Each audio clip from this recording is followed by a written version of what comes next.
तो 2 कोरिन्थियंस में हम लोग पहुंच गया है। आप लोग अपना अपना बाइबल खोल सकता 2 कोरिन्थियन। और 2 कोरिन्थियन जो है साधु पौल ने लिखा है। हम लोग जानते साधु पौल रोमियो का किताब भी लिखा है, 1 कोरिन्थियो लिखा है। अभी 2 कोरिन्थियन माने दूसरा पत्र, एक सेकंड लेटर एक तो कोरिन्थियो मंडली को दे रहा है। कारण इसलिए होता है, पहला कोरिन्थियो का पत्र जब पौल ने लिख के भेजा था, अनेक शिक्षा उसमें आया था। क्योंकि खबर आया था मंडली में थोड़ा भाग हो रहा था, मंडली में थोड़ा कुछ उल्टा काम चल रहा था, तो इसीलिए उनको दूसरा बार उनको लिखना पड़ा, उनको सजाने के लिए लिखा कि प्रभु भोज भी लेने के समय में भी वो लोग थोड़ा उल्टा पुल्टा हो रहा था। और लिखा था कि माने अन्य जाति लोग का बीच में जो जो हो रहा है वो भी देखता है कि कैसा मंडली के अंदर में आया, जैसा मूर्ति पूजा करना, मरा व्यक्ति के लिए माने प्रार्थना करना, ये सब मंडली में भी चल रहा था। अभी कुछ मंडली में आधा भाग इधर आधा भाग उधर। और जब कोई भी पर्व होता है या कोई भी समस्या होता है, जैसा कोई अगर हमारे घर में मर गया, कोई चले गया, तो उनका परंपरा में 3 दिन के बाद में खाना खिलाना, 40 दिन के बाद में ये करना और 4 दिन के बाद में ये करना, ये सब बाइबल का हिसाब से नहीं है। ये जगत का परंपरा या अन्य जाति लोग का परंपरा है, जिसको मंडली के अंदर में वो लोग ले आता है। और इसीलिए मंडली में थोड़ा भाग हो जाता है, कोई विश्वास करता है, कोई विश्वास नहीं करता है। एक भाई आया था और बताया था, हम सुना कि जब एक व्यक्ति मर जाता है, जैसा यीशु 40 दिन के लिए इधर जगत पे थे, तो वो व्यक्ति भी ऐसा 40 दिन के लिए घूम के चले जाता। हम बोला नहीं, ऐसा कोई बात नहीं है। बाइबल में लिखा है, जिस दिन एक व्यक्ति ने ये जगत को छोड़ के चले जाता है, बोलता एब्सेंट इधर होने से प्रेजेंट उधर हो गया। जो इधर एब्सेंट हो गया तो उधर प्रेजेंट हुआ। 2 जगह में नहीं रह सकता है। उधर जब प्रेजेंट है तो इधर एब्सेंट है, इधर प्रेजेंट होने से उधर एब्सेंट है। अभी हम उधर एब्सेंट है और इधर प्रेजेंट है। जब हमारा प्राण भी चले जाएगा तो हम भी उधर जाके इधर एब्सेंट हो जाएगा। आप लोग आके हमारे लिए खोजेगा, सिर्फ वीडियो में मिलेगा, फोटो में मिलेगा, ऐसा हमसे बात नहीं कर सकेगा। तो यही बात है। और हमेशा बताता है, प्रभु मनुष्य को 3 भाग बनाया है। एक मिट्टी का शरीर दिया है हमको, जो शरीर फिर जब हम चले जाता, मर जाता है, जो बोलता है, तो वो शरीर जो मिट्टी का बना हुआ मिट्टी में फिर जाके मिल जाता है। और उसका बाद में हमारा प्राण है, जो परमेश्वर और मिट्टी का जो गुड़िया बनाया और उसका निश्वास डाला, उसमें उनका सांस डाला, तो जब उसका सांस डाला, सास ससुर वो सास नहीं, जब उसका सांस डाला तो वो जीवित व्यक्ति बन गया। वो सांस परमेश्वर वापस ले लेता है। और तीसरा होता है, जैसा हमारा परमेश्वर है आत्मा, मनुष्य के अंदर में भी आत्मा दिया है। और वो आत्मा होता है जो जानवर और मनुष्य का फर्क है। जानवर का भी जान है, जानवर को भी भूख लगता है, जानवर को भी चोट लगता है। तो जानवर और मनुष्य का फर्क क्या है? मनुष्य में एक आत्मा है परमात्मा का जैसा, और जानवर में आत्मा नहीं है। तो इसलिए मनुष्य का बेचार होगा। जैसा बाइबल में लिखा है, एक बार जन्म, उसका बाद सबके लिए मरण, उसके बाद में बेचार सबके लिए होगा। जानवर का बेचार, चिड़िया का बेचार नहीं होगा। मनुष्य का, आपका और हमारा बेचार होगा, क्योंकि हम लोग स्पेशल बना हुआ है। ये जगत का अधिकारी परमेश्वर हमको बनाया और उनका जैसा हमको बनाया है। इसीलिए हम लोग भी उसी तरह रहना है, हम लोग भी अपना जीवन को उसी तरह रखना है। हम जानवर का जैसा नहीं रह सकता है, हम दूसरा का जैसा नहीं रह सकता है। हमारा मालिक का जैसा हमको बनाया है, इसलिए हम अपना जीवन को सजा के रखना है। जब हम जाएगा मालिक के पास, हम सबको एक ना एक दिन जाना पड़ेगा। हम सबको एक ना एक दिन जाना पड़ेगा। जब हम अपना मालिक के पास वापस जाएगा अपना जीवन के लिए हमको हिसाब देना पड़ेगा। हालेलुया। तो पहला कुरिन्थियों जब साधु पौल ये सब बात जब समझा रहा था, आप पहला कुरिन्थियों की किताब अगर पढ़ेंगे तो उधर ये शिक्षा आपको मिलेगा। पवित्र आत्मा का दान कैसा होता है, पहला कुरिन्थियों में होता है, कैसा इस्तेमाल करना है। उसके बाद में जब एक व्यक्ति मर जाता क्या होता है, ये सब पहला कुरिन्थियों में लिखा है। और साधु पौल ये पहला पत्र जब कुरिन्थियों मंडली को लिखा था तो उसका बाद में तो झूठा शिक्षक सब अंदर गया, प्रवेश किया मंडली में, झूठा भविष्य वक्ता लोग अंदर प्रवेश किया और वो लोग मंडली में भाग भाग करना शुरू किया और साधु पौल का निंदा करना शुरू किया। साधु पौल घमंडी है, साधु पौल मूर्ख है, साधु पौल अनपढ़ है, साधु पौल ये है, सुंदर नहीं है, उतना तक भी बोलता है। उसका कोई पर्सनैलिटी नहीं है जॉर्ज भाई का जैसा, उसका सुंदरता कुछ नहीं है, उसको देखने में थोड़ा अच्छा नहीं करके साधु पौल उस प्रकार का व्यक्ति था करके बाइबल स्कॉलर्स बताता है। थोड़ा नाटा था, पतला था, लंबा नाक था, ये सब था उनका, बाइबल स्कॉलर्स बोलता है।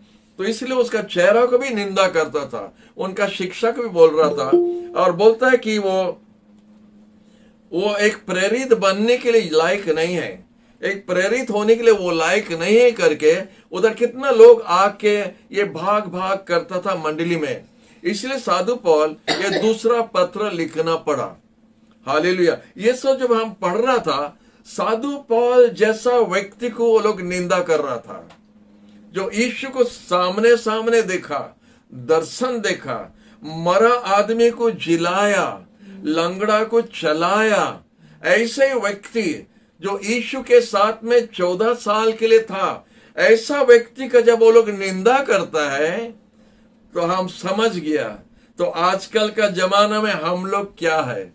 जब हम लोग का निंदा करता है लोग, हम लोग का विरोध बोलता है तो कोई परवाह नहीं है। साधु पौल जैसा व्यक्ति को ऐसा लोग निंदा किया। हालेलुया। प्रभु को धन्यवाद। प्रभु हम लोग को शिक्षा देता है, हम लोग को सिखाता है। यीशु बताया था अगर हमको किया है तो आपको करना क्या बात है। जब कच्चा पेड़ को, हरी पेड़ को अगर वो लोग निंदा किया तो सूखा पेड़ से क्या करेगा। यीशु वो उदाहरण दिया है। तो उसी प्रकार से हम लोग का जब तराना होता है, हम लोग का विरोध में अगर कोई कुछ बोलता है और हम लोग का निंदा करता है, उसके लिए आश्चर्य नहीं होना है। हमारा गुरु का किया था और अभी ये पत्र में हम आपको बताता है साधु पौल का किया है। साधु पौल, और उस समय में बाइबल में लिखा है गमलियल बोल के टीचर एक था। आजकल हम लोग का बहुत ट्यूशन टीचर्स बहुत हो गया, नहीं, बहुत ट्यूशन टीचर्स है। हम देखते हैं ऑनलाइन में 2-3 टीचर बैठा है, तो इधर हमारा सामने में 2-3 टीचर बैठा है। तो उस समय में गमलियल बोल के नंबर 1 टीचर था। ऐसे टीचर के पास में प्राइवेट ट्यूशन किया था साधु पौल। हालेलुया। और ऐसे टीचर के पास पढ़ाई करके भी ग्रेजुएशन होके उसका निंदा कर रहा था कि बोलते हैं अनपढ़ है, मूर्ख है, उसको मूर्ख बुलाता था। तो इसलिए साधु पौल दूसरा कोरिन्थियों या दूसरा पत्र कोरिन्थियों मंडली को लिखना पड़ा। हालेलुया। तो अभी हम जब कोरिन्थियों का पत्र पढ़ता है दूसरा कोरिन्थियों का, तो हम समझ सकते हैं साधु पौल इस तरह क्यों लिखा। जैसा पहला कोरिन्थियों में आपको बता दिया, आप दूसरा वीडियो देख सकते हैं पहला कोरिन्थियों का, आप देख सके उधर में क्या क्या बताया। ये दूसरा कोरिन्थियों का है। तो हम आगे बढ़ता है, तो इसीलिए साधु पौल एक पत्र लिखा, ये दूसरा पत्र, और टाइटस को भेजा था।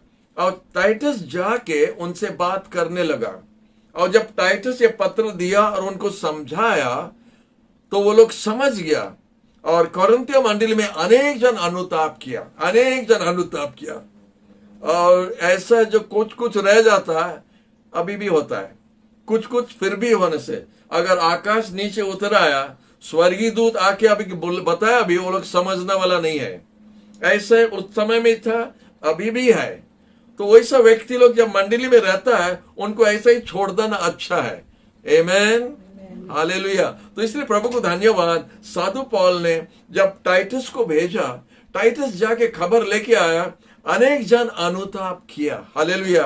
अनेक जन सॉरी, साधु पौल को बोला, सॉरी करके बोला, और जब सॉरी किया, अनुताप किया, परिवर्तन हुआ, तो टाइटस लाके जब खबर दिया तो साधु पौल बहुत आनंद करने लगा, खुशी हो गया, बोला प्रेज द लॉर्ड, बोलने लगा कि प्रभु उनको फिर से सजाया, हालेलुया। तो हम लोग देखते क्या क्या है इधर। सेकंड कोरिन्थियन में ऐसा लिखा है, विश्वासी लोग के लिए पहला अध्याय में 5 पद हमारा सांत्वना देने वाला परमेश्वर है, प्रभु यीशु हमको सांत्वना देता है। और दूसरा पद में लिखा है, 2:14 में लिखा है कि वो हमारा विजय परमेश्वर है। जो कुछ होता है हमारा चारों तरफ, जो कुछ होता है मंडली में, जो कुछ होता है जगत में, हमारा प्रभु यीशु एक विजय परमेश्वर है, हालेलुया, प्रेज द लॉर्ड। और वो विजय है करके आज हम लोग भी विजय हो सकता है। और 4 अध्याय का 5 और 6 पद में लिखा है कि यीशु ज्योति देने वाला परमेश्वर, वो हमारा ज्योति है, हमको लाइट देता है। लाइट का मतलब बहुत बड़ा होता है बाइबल में। अंधकार और लाइट में बहुत फर्क होता है, हम लोग जानते हैं। आप लोग जिधर जिधर बैठा है, अगर करंट ऑफ हो गया, हम आपका चेहरा और देखने नहीं सकेगा, तो उसी तरह अंधेरा हो जाता है। और उसी तरह लाइट और अंधकार का ये होता है। और प्रभु यीशु हम लोग का लाइट है, मतलब हम लोग को समझाने के लिए और हम लोग को ठीक रास्ता में रखने के लिए यीशु जगत का ज्योति है। यही लिखा है 4 अध्याय का 5 और 6 पद में। और उसके बाद में 5:10 में लिखा है कि वो हमारा विचार करता है, यीशु हमारा विचार करता है। और जो कुछ इधर होता है, हम लोग का जो भी माने फर्क होता है, जो भी हमारा भिन्न भिन्न प्रकार का सोचना है, काम करना, विचार करने वाला एक है, उसका नाम होता है यीशु। यीशु विचार करता है। और इसीलिए हम लोग प्रभु को धन्यवाद दे सकता है कि हम लोग जो कुछ भी करता है, जो कुछ भी बोलता है, विचार उस दिन में यीशु करेगा, हालेलुया। अगर मनुष्य का विचार पर आप रहता है या रुकता है या देखता है, आप निराश हो जाएगा, क्योंकि कभी भी मनुष्य न्याय विचार नहीं करता है।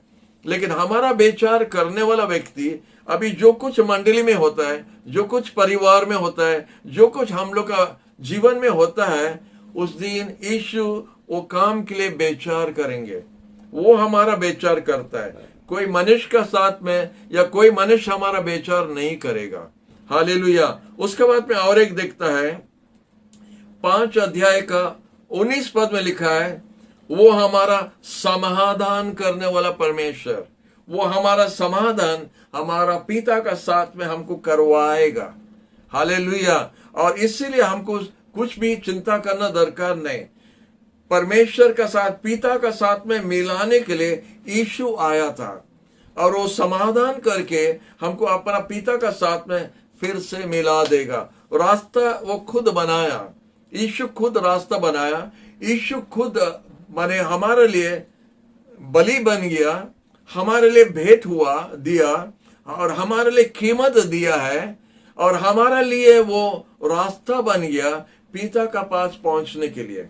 तो इसलिए वो समाधान यीशु करता है। तो वही आप वो पद में पा सकता है। और हम देखते हैं और एक पद है कि वो हमारा बदले में वो बलि हुआ है, या शासन हुआ है, या उनका दंड हुआ।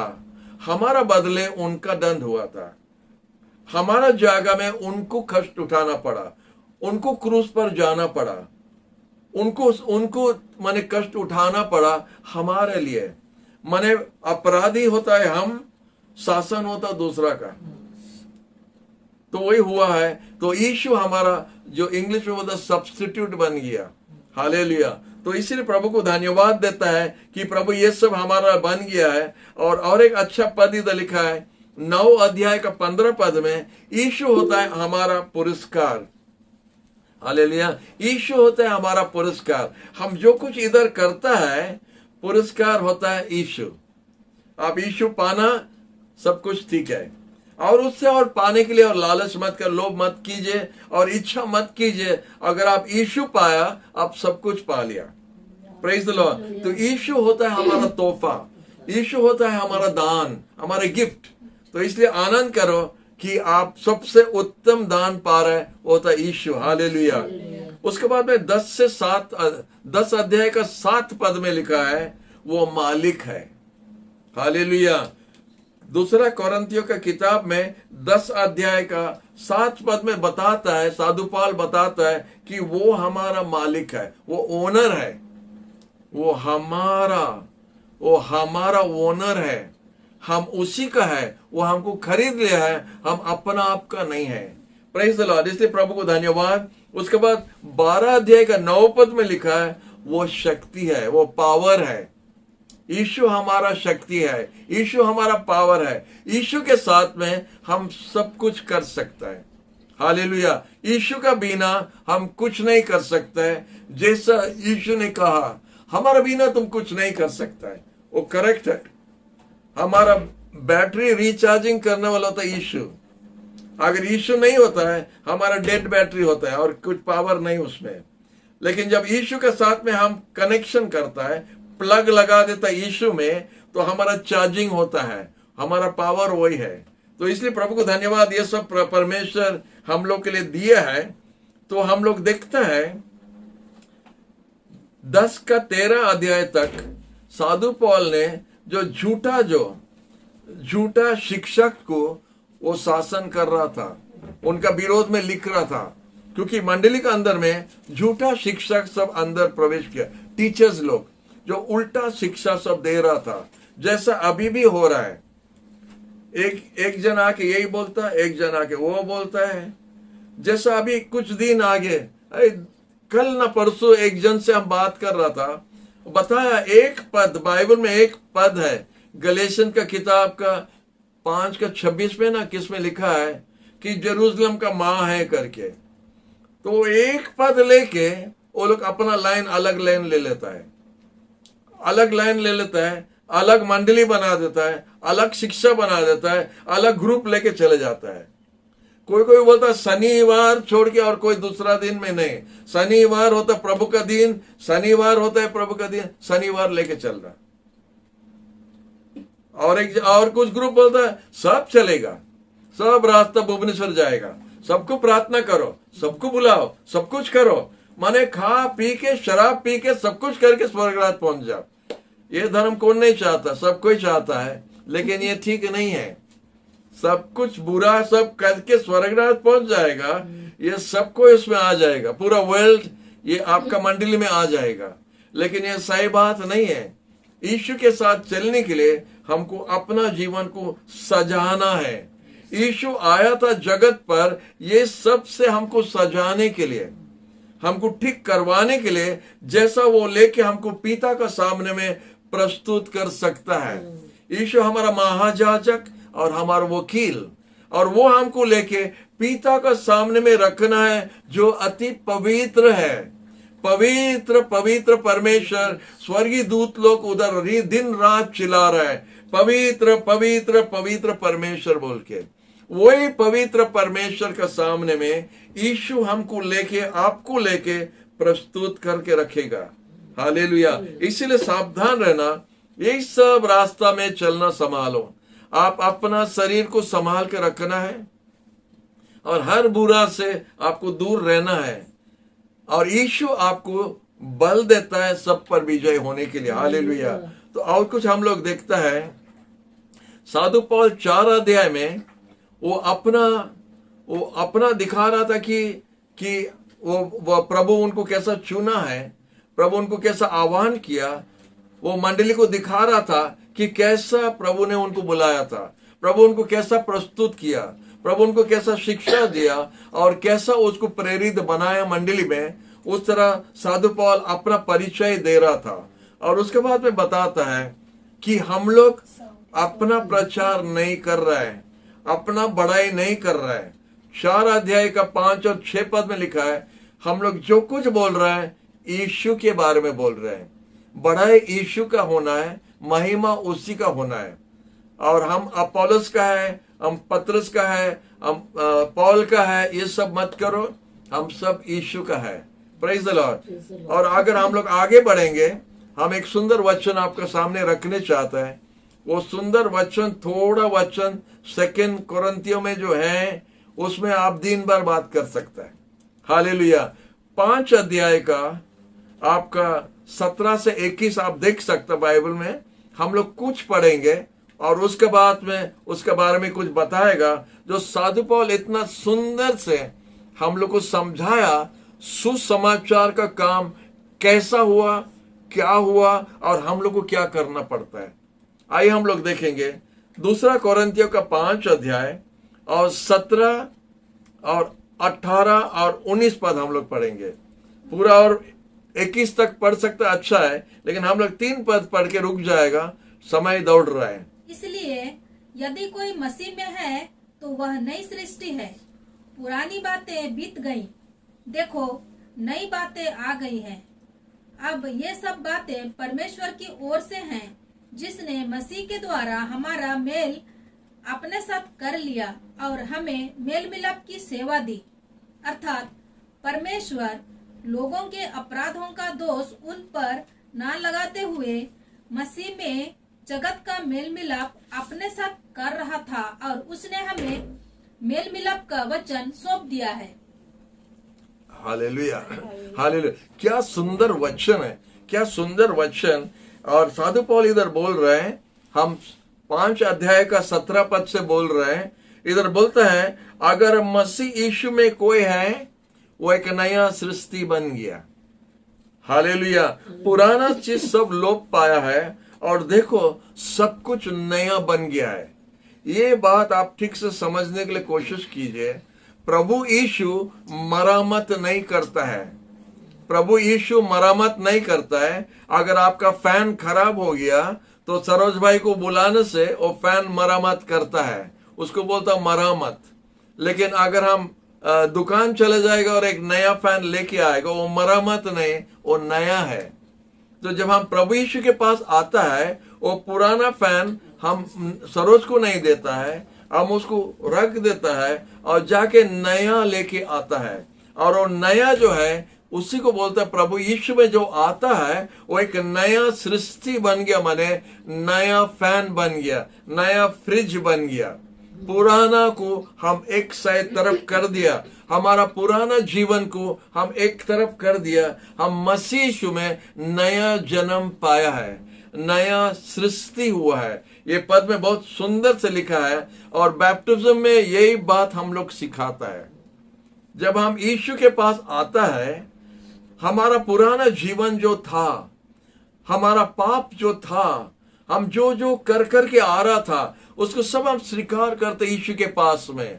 हम माफी मांग के उल्टी करके निकालने का जैसा हमारा अंदर में जितना बुरा है, हम सब निकाल के बाहर निकाल देता है और यीशु उसको सब ग्रहण करके अपना ऊपर ले लेता है। और हम जब खाली हो जाता है, हम एक नया व्यक्ति बन जाता है। हालेलुया। क्योंकि उसके बाद जब हम साफ हो जाता है, यीशु अपना लहू से हमको धो देता है, हम नया बन जाता है और यीशु उस नया जगह में प्रवेश करता है। और जब यीशु अंदर आता है तो हम नया व्यक्ति बन गया। जैसा यूहन्ना का 3 में निकोडिमस को प्रभु यीशु बोलता था, तुमको नया जन्म लेना पड़ेगा। प्रभु यीशु नहीं बोला मरामत होना पड़ेगा, नया जन्म लेना पड़ेगा। और ये पद हमको साफ से सिखाता है कि अगर मसीह यीशु में कोई व्यक्ति है, देखो वो नया सृष्टि बन गया है। पुराना डस्टबिन के अंदर में चले गया और देखो नया चीज बन गया है। हालेलुया। जब वो पुराना चीज को लेके, जैसा हमारा फैन खराब हुआ, वो पुराना को लेके जब हम फेंक देता और नया लेके आता, उसी तरह जो बैप्टिज्म लेता है, उसका पुराना जीवन को लेके पानी में हम लोग समाधि देता है। बैप्टिज्म का मतलब होता है आपका समाधि, हमारा समाधि, पुराना जीवन का समाधि। और जब उनको लेके पानी में डुबा के बाहर निकालता है तो हमारा पुराना जीवन उधर दफन हो गया और देखो नया बाहर आता है। और वो नया व्यक्ति मसीह यीशु में एक नया सृष्टि है।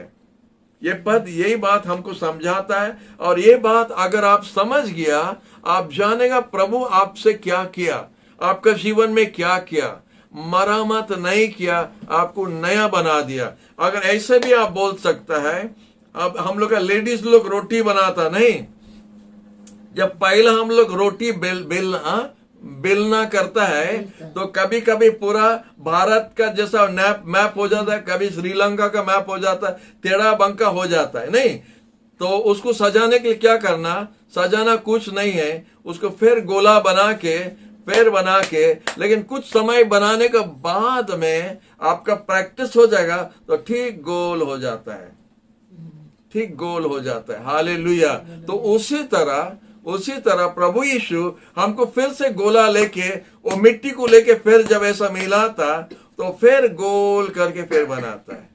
हालेलुया, प्रभु को धन्यवाद। तो उस तरह प्रभु हमको नया बनाया। और थोड़ा आगे जाएंगे, 18 पद में बोलता है, लेकिन ये सब कुछ परमेश्वर का है जो अपना आप के पास में हमको फिर से मिलाया है। हालेलुया। वो अच्छा वर्ड एक तो है रेकन्साइल, जो बोलता है हमको समाधान किया है। रेकन्सिलिएशन होता है समाधान करना, फिर से परमेश्वर के साथ में समाधान होना, या परमेश्वर अपना साथ में समाधान होने के लिए परमेश्वर का हिसाब किताब यही है। हालेलुया। तो परमेश्वर ये हिसाब किताब किया है, हम उसका साथ कैसा समाधान हो सकता है। हालेलुया। अगर किसी का साथ में अगर हम लोग का कुछ 19-20 हो गया, झगड़ा हुआ है, तो एक जन जाके जब माफी मांगता है तो दोनों का फिर से मिल जाता है। इधर देखता है अपराध माने गलती हम किया, लेकिन परमेश्वर आके माफी मांगने का जैसा काम कर रहा है, परमेश्वर आके सॉरी बोलने का जैसा काम कर रहा है। परमेश्वर आके हमको फिर से बोलता ठीक है, जो हो गया, पुराना सब भूल जाओ, अभी सब नया हो गया है। उस तरह परमेश्वर कदम आगे बढ़ाता है और ये काम करता है, ये वचन में हमको समझाता है। कितना सुंदर है, कितना सुंदर है। अपराधी हम है, माफी मांग के समाधान करना वो है। वो पवित्र है, उसका सामने अन्याय नहीं हो सकता है, उसका सामने पाप खड़ा नहीं हो सकता है। लेकिन ऐसे पवित्र परमेश्वर झुक के आके हमारा पापी का पास में आके हमको फिर से गला मिला के बोलता है पुराना भूल जाओ, देखो सब नया बन गया है। प्रभु परमेश्वर, पिता परमेश्वर खुद ये काम किया। कैसा वो काम किया? जब उसका एक ही बेटा यीशु को भेजा। जब यीशु ये जगत पर आया, यीशु यही काम करने के लिए आया, हमको पिता का साथ में मिलाने के लिए। जब वो क्रूस पर अपना जान दे रहा था, यीशु यही काम कर रहा था। एक हाथ में पिता का हाथ लिया और दूसरा हाथ में आपका हाथ लिया और पिता का हाथ और आपका हाथ को मिलाया। यीशु यही काम किया क्रूस पर। ये पद यही बात हम लोग को समझाता है। आप दूसरा कोरिन्थियों का 5 अध्याय का 17 पद से 21 पद तक ध्यान से पढ़िए, क्या उधर लिखा है। यही सब बात जो हम आपको समझा रहा उधर लिखा है। हालेलुया। यीशु आके ये काम किया था पिता का साथ में हम लोग को मिलाने के लिए। जब हम लोग एक पर्वत से, एक पहाड़ से दूसरा पहाड़ जाने के लिए जब रास्ता नहीं था, तो गवर्नमेंट एक ब्रिज बना देता है उस पार जाने के लिए। तो उस तरह यीशु वो ब्रिज है। यीशु वो ब्रिज बन गया हमको इस पार से उस पार पहुंचाने के लिए। इसलिए यीशु बोलता है हम है मार्ग, हम है सच्चाई, हम है जीवन। हमारा बिना नहीं जाने से कोई भी पिता का पास नहीं जा सकता है। यीशु क्या बोल रहा है? हम है मार्ग, हम है वो ब्रिज जो आपको ये पहाड़ से वो पहाड़ ले सकता है, जो ये जगत से स्वर्गराज हमको पहुंचा सकता है। ये पद बहुत सुंदर पद है और ये हमको बहुत पसंद लगता है। इतना साफ से हम लोग को समझाता है कि परमेश्वर हम लोग के लिए क्या किया। हालेलुया। और थोड़ा हम देखना चाहता है, इधर लिखा है 19 पद में कि ये परमेश्वर था यीशु मसीह द्वारा जगत को अपना आप पर फिर मिला रहा था। यीशु द्वारा हम लोग को मिला रहा है। हालेलुया। कोर्ट कचरी और थाना द्वारा नहीं, कोर्ट कचरी और थाना द्वारा नहीं, प्रेम द्वारा यीशु को भेज के हम लोग को फिर प्रेम से बुलाया, प्रेम से बुलाया। बोलता है तुम हमारा बच्चा है, तुम हमारा संतान है, खोया हुआ बेटा का जैसा, अपवाय पुत्रों का जैसा। जब वो अपना उठ के आने लगा परमेश्वर अपना बाप का तरफ, तो लिखा है कि बाप दौड़ के गया था, अपना बेटा से लिपट गया और उसको माफी दे दिया। तो उसी तरह पिता ने यीशु को भेजा, जाओ उसको बुला के लेके आओ, जाओ उसको बुला के लेके आओ, उसको लेके आओ, वो बेटी को लेके आओ हमारा पास, वो बेटा को लेके आओ हमारा पास, उसको बताओ हम उसको प्रेम करता, उससे नाराज नहीं है, उससे गुस्सा नहीं है। हमारा इच्छा नहीं है कि वो बेटा या वो बेटी अपना पाप में मर के नरक जाना, ये हमारी इच्छा नहीं है। उसको जाके बताओ। ये होता इवेंजलिज्म, ये होता मिशनरी का काम, ये होता विश्वासी का काम। आप जाके दूसरा को बताओ कि परमेश्वर आपसे प्रेम करता है। परमेश्वर का इच्छा नहीं है कोई एक पापी नरक जाना, एक पापी अपना पाप में मर के नरक जाना, ये परमेश्वर का इच्छा नहीं है। आप अगर नरक में पहुंचा, अपना गलती से आप पहुंचेगा, लेकिन परमेश्वर का इच्छा नहीं है। नरक हम लोग के लिए नहीं बनाया। बाइबल में लिखा है नरक बना हुआ है शैतान और उनका दूतों के लिए। नरक आपके लिए और हमारे लिए नहीं है, आप खुद उधर जा रहे हैं। लेकिन परमेश्वर हमारे लिए, आपके लिए स्वर्ग तैयार करके रखा है, और इसीलिए यीशु को भेजा आपको बुलाने के लिए। वो होता सुसमाचार, उसी को बोलता गुड न्यूज। गुड न्यूज क्या है? हम जैसा पापी, हम जैसा गिरा हुआ व्यक्ति को एक पवित्र परमेश्वर चाहता है, हमको बुला रहा है। वो गाना हम लोग गाता है, यीशु बुलाता तुम्हें, यीशु बुलाता तुम्हें। यीशु बुलाता है, आपको बुला रहा है, और पिता का साथ में मिलाना करके ये वचन में हमको वही बताता है। इधर लिखा है उनका पाप का हिसाब उनसे नहीं कर रहा है, लेकिन उनसे फिर से मिलाता है। हालेलुया।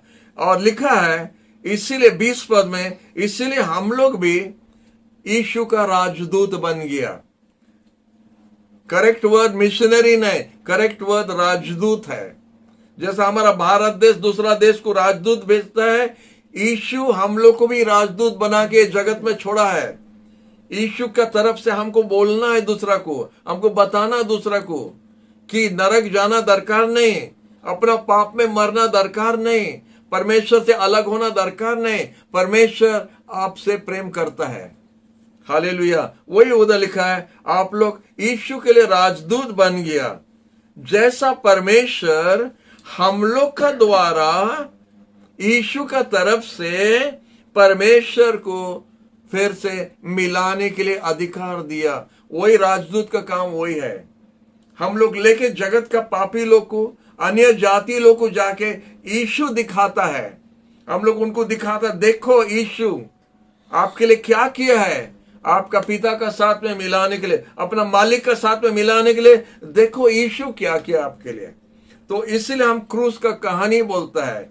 इसलिए यीशु कैसा पुनः जीवित हुआ, पुनः स्थान फिर हुआ, फिर मरण से जी उठा, हम ये सब बताता है। यीशु का अच्छा काम इसीलिए हम बताता है।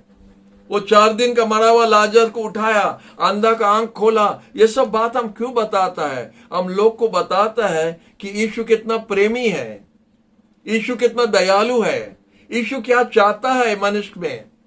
इसलिए यही होता है राजदूत का काम। ये एक ही स्क्रिप्चर से, ये 4-5 वचन द्वारा हम लोग का पूरा समय चला जाएगा। आप उससे ठीक से ध्यान कीजिए, आप भी दूसरा को इस तरह समझा सकेगा इधर क्या लिखा है। परमेश्वर हम लोग को भेजा है यीशु को दिखा के उनके पास में लोग को वापस बुलाना घर, लाइक जैसा घर वापस बुलाना। जैसे घर में 4-5 भाई लोग हैं और कुछ खटपट कुछ हुआ, और जब खटपट हुआ तो 2 भाई छोड़ के किधर अलग चले गया, तो डैडी दूसरा बेटा को भेजता, जाओ बुलाओ उनको, जाओ बुलाओ।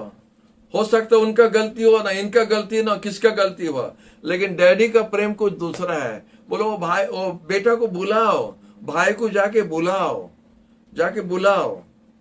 नाराज नहीं होना, गुस्सा नहीं होना। घर तुम्हारा ये है, ये तुम्हारा घर है, ये तुम्हारा डैडी है, तुम वापस आओ।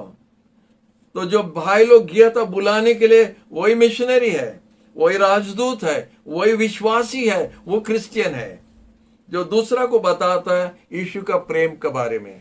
हालेलुया। ये वचन में यही हमको बताता है कि यीशु का तरफ से, परमेश्वर का ओर से हम जगत का लोगों को परमेश्वर के पास बुलाता है।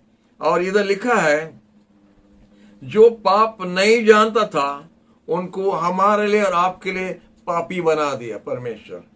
परमेश्वर आपका दंड, हमारा दंड लेके, जैसा हम लोग कुछ पाप नहीं किया, वो सब अपराध को, पाप को लेके यीशु के ऊपर में डाल दिया। और यीशु के ऊपर में डाल के हम लोग को मुक्त किया परमेश्वर। हम लोग आजादी हो गया। जैसा हम लोग पाप नहीं किया, सब गलती यीशु ने किया। हम लोग गलती नहीं किया, हम चोरी नहीं किया, हम ठकाया नहीं, हम बेविचारी नहीं किया, हम मर्डर नहीं किया, यीशु किया। यीशु किया मर्डर, यीशु किया सब काम, हम कुछ नहीं किया, हम ठीक है। उसी तरह परमेश्वर हम लोग को बोलने के लिए अधिकार दिया है। और अपना आप को धार्मिक ठहराना माने यीशु का धार्मिकता हम ले लिया और हमारा पाप यीशु को दे दिया। हमारा बैज जो है यीशु पहना और यीशु का बैज हम पहन लिया, परमेश्वर का पुत्र। और वो जाके पापी बन गया, इसलिए वो क्रूस पर चढ़ा। ये थोड़ा वचन में इतना सारा है और बोलता है परमेश्वर के सामने में हम धार्मिक बन गया। हम अभी धार्मिक है। प्रभु को धन्यवाद ये सुंदर वचन के लिए। हम और इसमें और नहीं जाएगा और थोड़ा आगे जा रहा हम। आप 8 और 9 अध्याय अगर पढ़ेंगे, 8 और 9 अध्याय पढ़ेंगे, देने के बारे में, देने के बारे में, टाइडिंग के बारे में, दान देने के बारे में, ये 8 और 9 अध्याय में जैसा साधु पौल समझाता है, और पूरा बाइबल में ऐसा कहीं पर नहीं समझाया देने का बारे में। हेलो, ऑफरिंग के बारे में, ऑफरिंग के बारे में 8 और 9 अध्याय में साधु पौल अच्छा से हम लोग को समझाता है।